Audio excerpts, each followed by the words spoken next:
You're listening to episode 94 of Present Moment.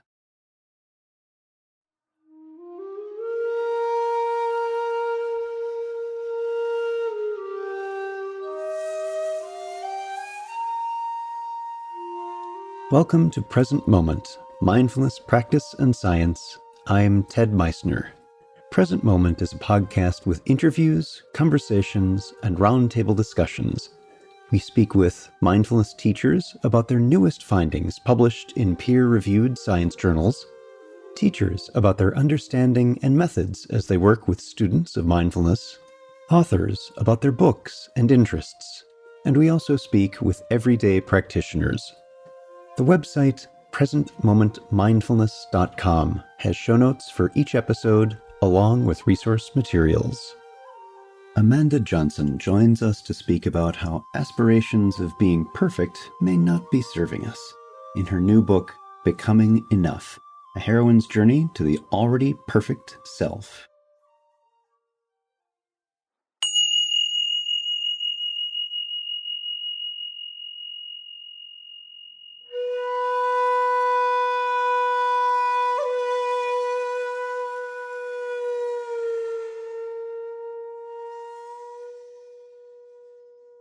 Do you ever wrestle with a thought or feeling that you just aren't measuring up?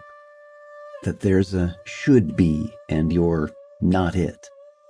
The inner critic can be helpful in pointing out when we may need to do some work on ourselves, but sometimes it may get out of hand, either with inaccurately perceiving how we really are or setting expectations that simply can't be met. Perhaps just as problematic is when that critical view extends to others, and nothing those around us do is good enough either. So how does one stem the tide of unhealthful judgment? Amanda Johnson was born and raised in the Midwest, lived in 9 cities, and spent time in 14 countries and 32 states. Amanda has spent the past few years as a writer, teacher, and radio show host after more than 10 years of experience performing, educating, facilitating, and consulting. Her passion is inspiring others and connecting with them. She shares her message in articles for the Huffington Post, Elephant Journal, Best Kept Self, Mind Body Green, videos, group training programs, and her weekly Being Inspired radio show. Our guest today is Amanda Johnson. Amanda, welcome to the podcast. Hi, glad to be here. So we're going to be talking about your book in this exploration of the topic of being perfect and the many layers of perfectionism. But let's start by having you talk about your background and what your personal journey has been. Absolutely. Well, going all the way back, and I talk a little bit about this in the book, but I think it paints a really lovely picture of who I am and why I tell the story that I tell and teach the lessons and learn the lessons that I'm here to learn and teach. I grew up the youngest of 4 and with quite an age gap, or so I would tell myself, and very middle of the road upbringing with a middle class family in middle America, 2 parents who stayed married, are still married to this day. And for the most part, I had a really good upbringing, very positive.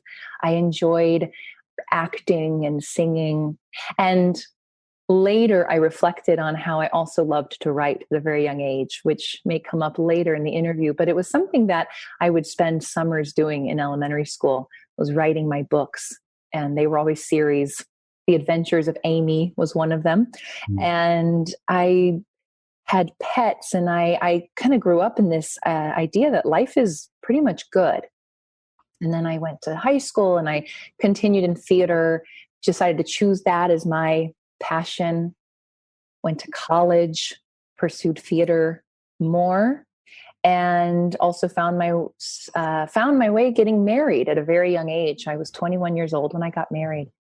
And by this point, I thought, okay, maybe I've arrived. I didn't know what, but my life had just led me to next, to the next, to the next, and all things seemed to be fine. And I was so discontent. And I was so, I felt like things were never okay. And I was certainly never okay. Probably starting some point in high school, I was constantly reading self-help books. I grew up in a household where reading was the thing. You know, some people might, I don't know, take classes or see a therapist or go on retreats or travel. But my family, we read bookshelves upon bookshelves, and almost all of them were how to improve your life, how to get richer, how to get smarter, how to get healthier, right? Everywhere, reach, reach, reach, reach.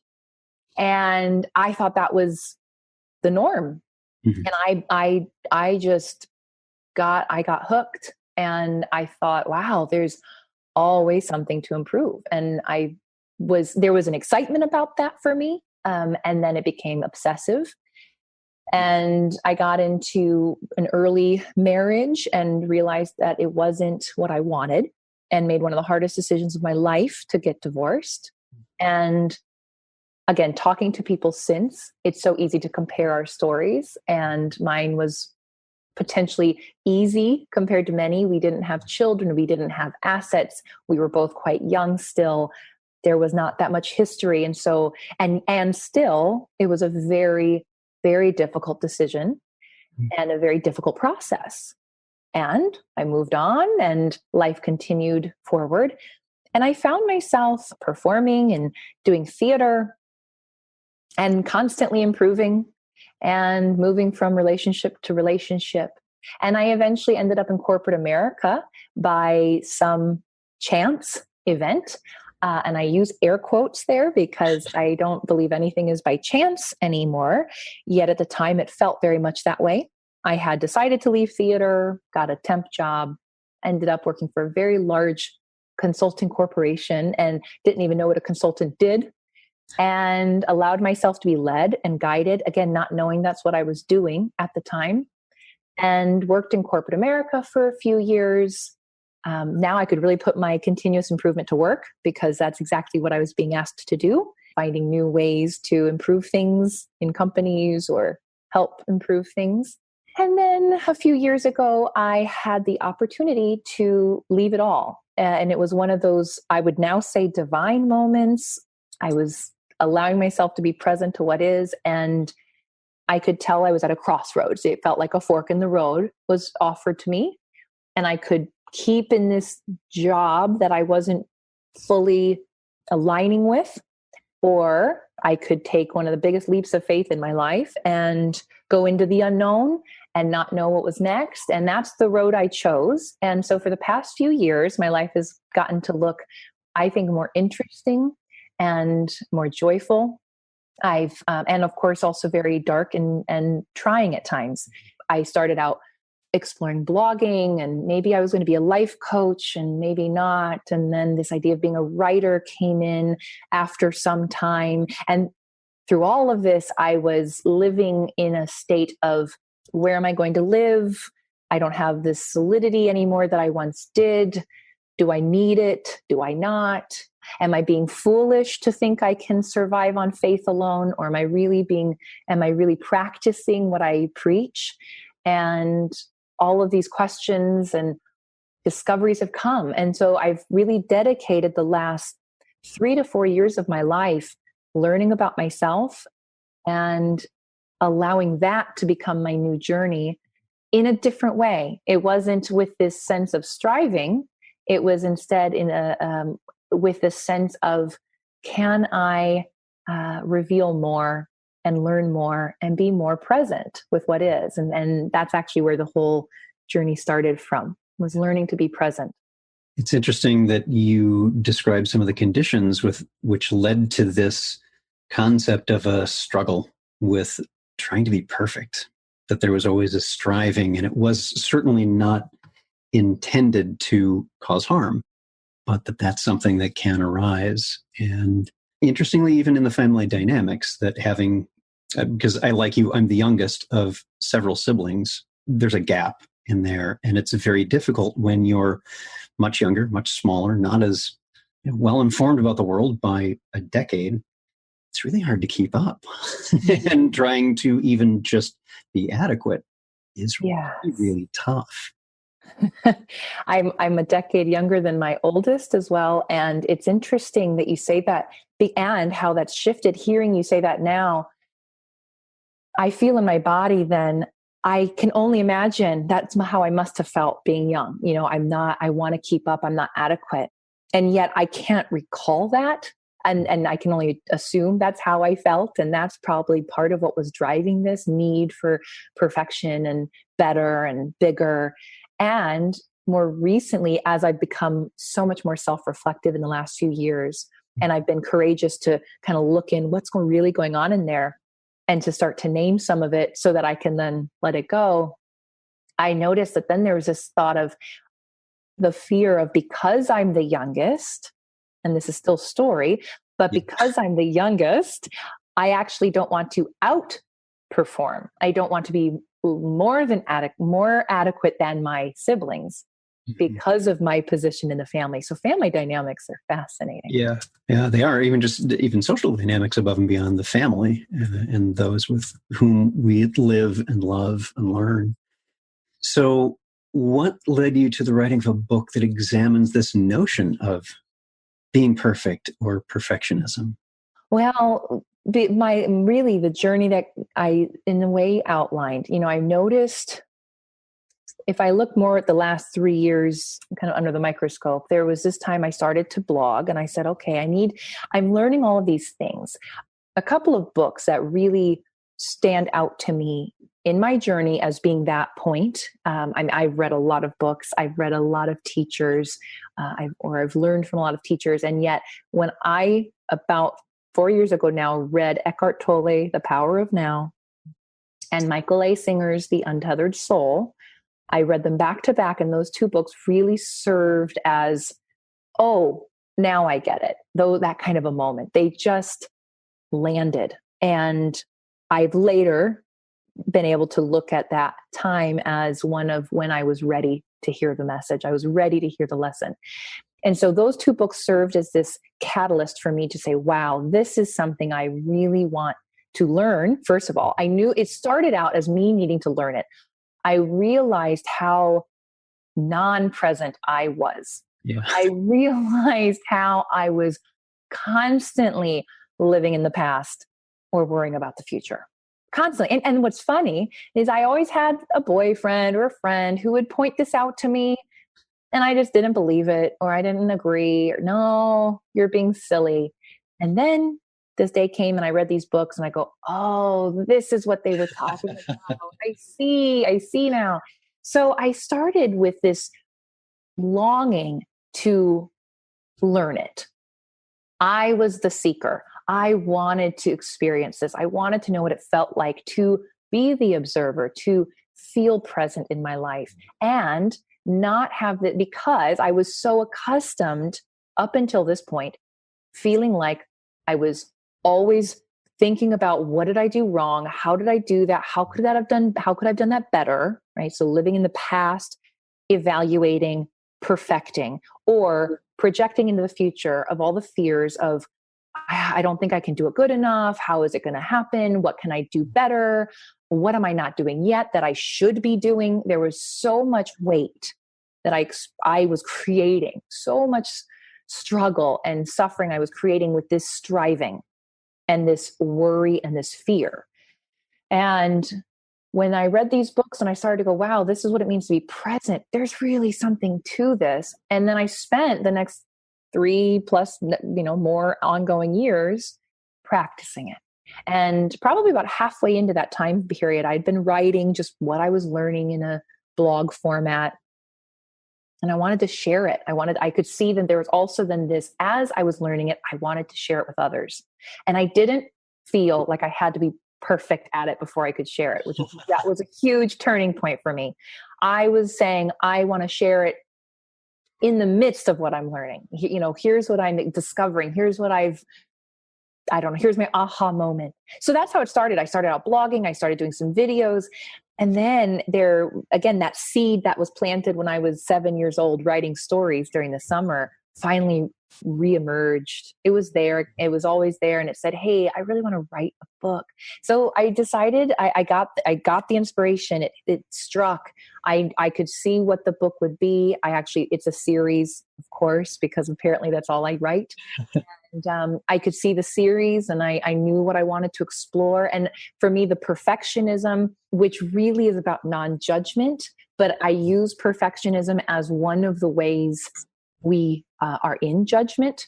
And because it was such a key part of how I had been living my life, and just was so ready to release that. I was so ready to release that. So let's talk about that a little bit.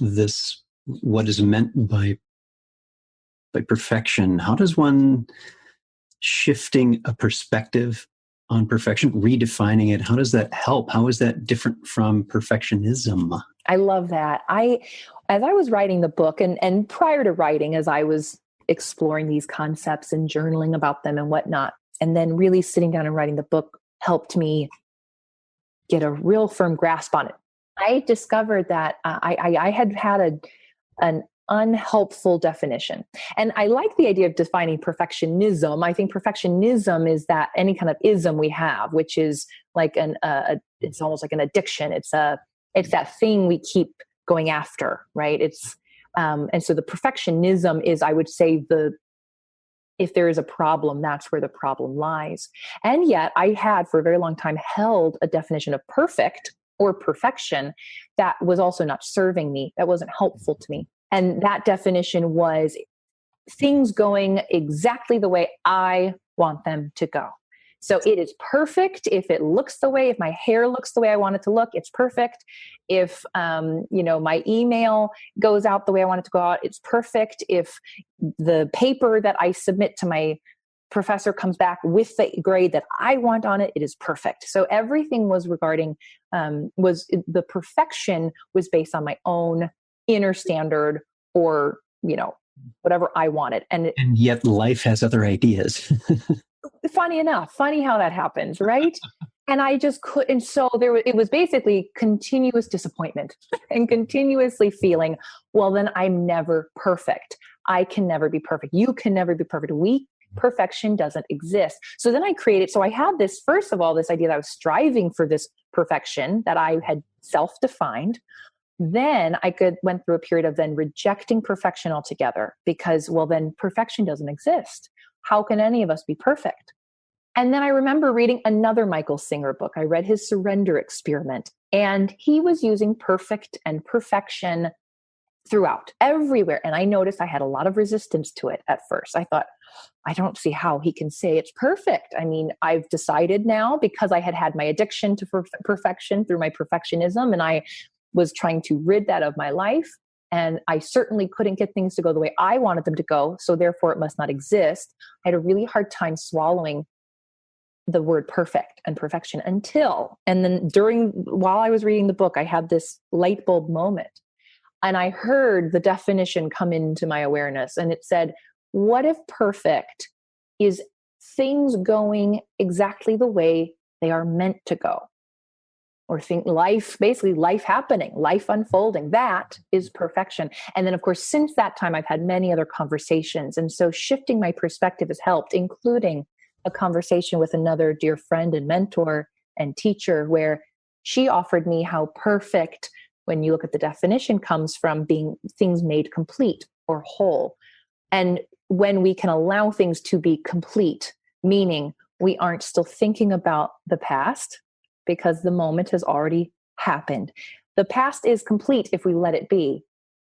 And this present moment can be complete if I stay fully present and move to the next present moment. So there's another way of looking at perfect, as in it is complete. And that can be the perfection of a moment, of an email that I send, of the way my hair chooses to look today. It's exactly as it's meant to, not my own self-defining standards. And that was my reframe around perfect. And then really there's no need for perfectionism at that point, because perfect just is. Right. It extinguishes that need for it to be something other than simply what is arising in this moment. So you mention in the book about making friends with uncertainty. I'm wondering if you could unpack that a bit.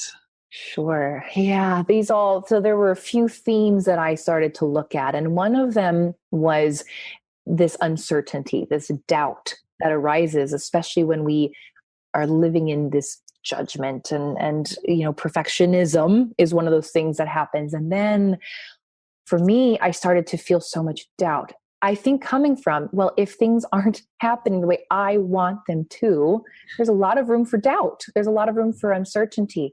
Here's what I think is interesting. Doubt means uncertainty, right? I mean, there's like the definition, and yet I see them now somewhat differently than I used to. I would have at one point kind of put them together and said, yeah, they're interchangeable. I'm doubtful, I'm uncertain. And yes, I think there's some truth to that. But I want to highlight that because when I say making friends with uncertainty, I don't necessarily mean, because our English language can be so imperfect and so we can put so much meaning to words. I don't mean making friends with doubt, as in we now all need to sit around doubting ourselves and being okay with that. We can certainly accept it. What I mean by that is when I finally got to a point of saying, okay, this is what it means to be present. Well, if I'm fully present in this moment and I'm not thinking into the future or into the past, then there is going to be uncertainty. I do not know what is to come. And if I can trust that everything will and is perfect, it will be perfect, it is perfect, then I can be okay in that uncertainty. I can sit in it. I can go, okay, I may not know what's going to happen or how it's going to happen or how it's going to unfold, or what does it mean that only 3 people showed up to my event tonight. And I could, there could be a lot of doubt that sets in, or I could sit in it as in, I do not know the how, the when, the why, what, sometimes even the why, and it is all unfolding as it is meant to. So I believe that to be friends with uncertainty means having a lot of trust and knowing that things are going to work out. And so that's where I had to start. I actually just start with the trust and then work my way into making friends with it and making friends with the unknown. Yeah, and there's a great deal of vulnerability that comes with that, and vulnerability is not necessarily a position of weakness. I found that great strength comes from allowing that vulnerability and that not knowing. And by releasing that having to be a certain way, whether we call that perfection or whatever, releasing that releases the tension, releases the stress. We don't need to pick up that burden. Yes. And I mean, so we live in a world, and I'm guilty of it, of the needing to know, but I need to know. And I laugh because sometimes it's, as innocuous as, I need to know what the weather's going to be like in a week. I need to know what, and I have parents like this, or I have family or friends, and what's the weather like tomorrow? And I'm thinking, isn't that interesting? And yet that for me is a small example of this constant need to know. And then for me, it was, I always needed to know. And here was one other thing I'll say. I started to find, as I wrote this book, that my doubt, even though again, doubt means to feel uncertain or to be uncertain, my doubt was, I was using it to feel more certain about things.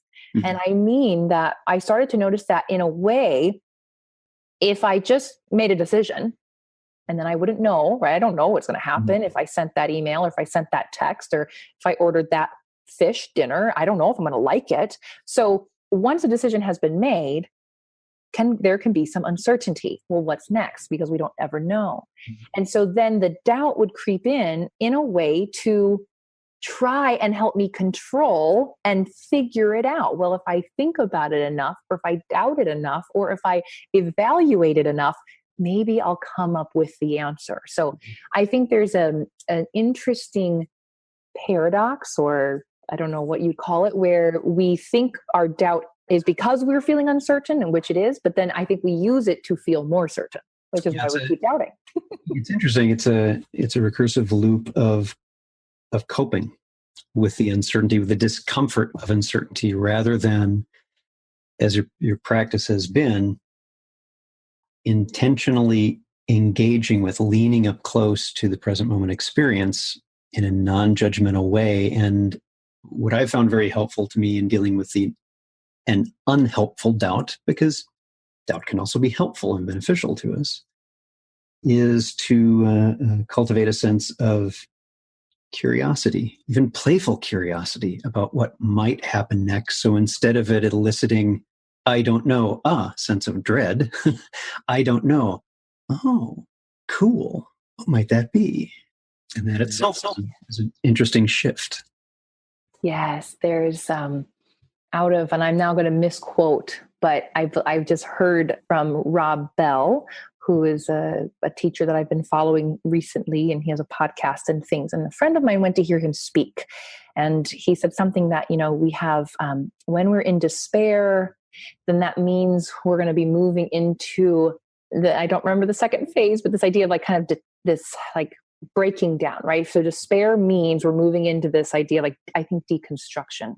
And so now we're moving into deconstruction, and then deconstruction and gives us limitless possibilities or endless imagination. So it's that same idea. Can we turn it around? And I agree. I had to find curiosity and I had to find play along this journey so that I could be friends with it and sit with it. Mm-hmm. So what's it been like for you? What's it like to live in this, as you call it in the book, the land of non-judgment? Well, there have been dark, dark moments and days with it. And those times pass, because now as I'm learning, when I can be with what is without the judgment of it. So in the past, I would have, and it's not that I never, judgment is my lifelong practice, or non-judgment rather is my lifelong practice. So it's not, I don't sit here and assume at this point where I am, I can say I am without it. But what it means to live in this land is I am so much more aware of when it comes in and what it is. And I can name it for what it is. And then I don't have to judge it any longer. And I can see the dark moment or that sad moment or that heavy moment or that scary moment and go, well, that is a moment. So with the judgment, it's this idea of being able to take whatever comes and be with it without labeling it, because before I would have said, well, it's wrong to have a dark moment, or it's wrong to feel sad, or I should feel better right now. So I've let a lot of that go. I've let go of a lot of shoulds. That was one of my first practices, was to rid it from my language and my personal dictionary. So I just I started with that. I sometimes, like you said, we have to start with shifting it in our mind, maybe saying it differently, and that will then beget the behavior. So I practiced a lot of changing my language so that it didn't reflect judgment as much.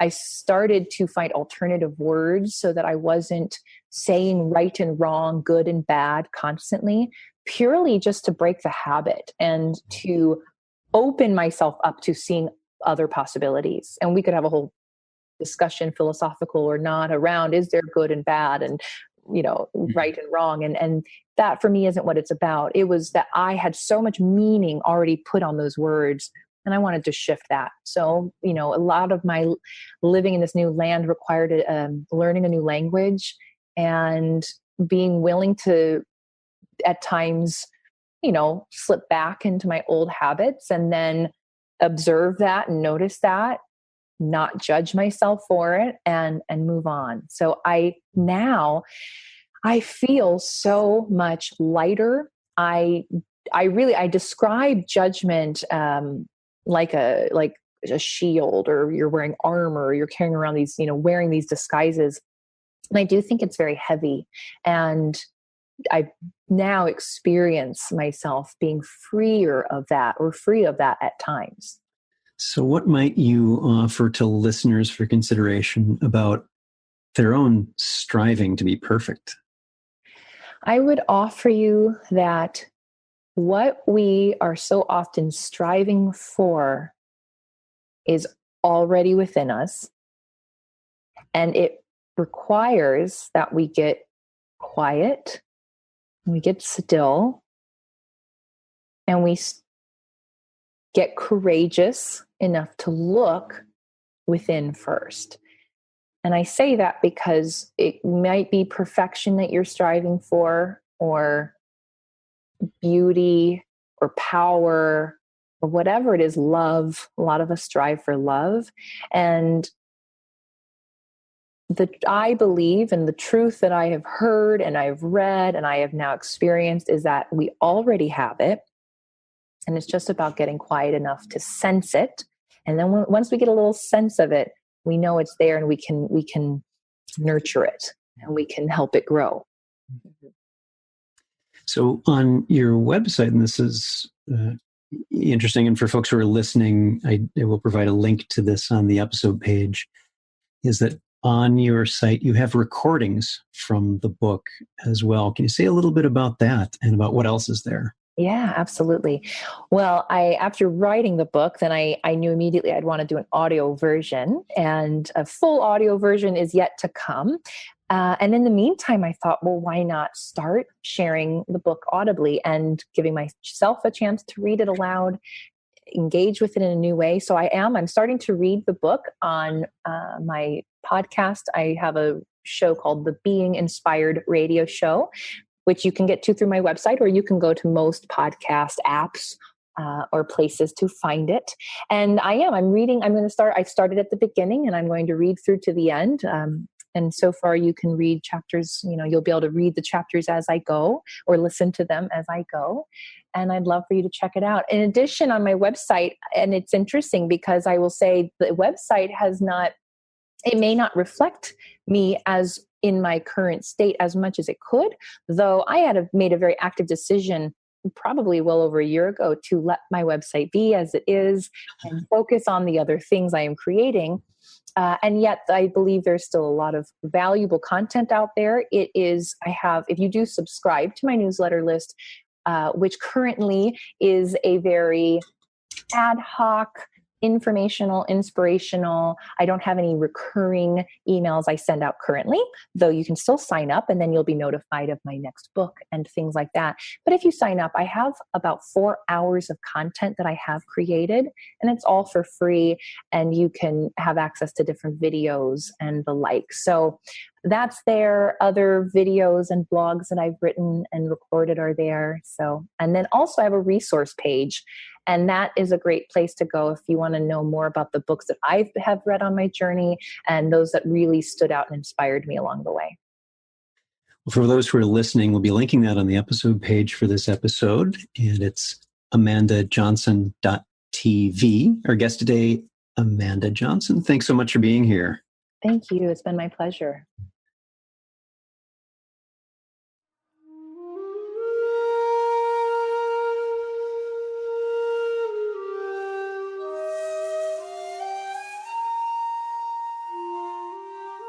Thanks for listening. If you'd like to learn more about something you've heard in today's podcast, please come visit the website at presentmomentmindfulness.com. You'll find an entire webpage devoted to this and every episode. You can comment on the episode page and find show notes and other helpful resources for your mindfulness practice. The shakuhachi music heard on Present Moment is used by permission and through the generosity of musician Rodrigo Rodriguez. His website is linked on the Present Moment website on the About Podcast Music page. Sound editing, mixing, and mastering provided by the generosity of Anthony Dominello of StructureFromSound.com. Until next time, remember, every moment you have a choice. Make it the best you can. See you next time on Present Moment.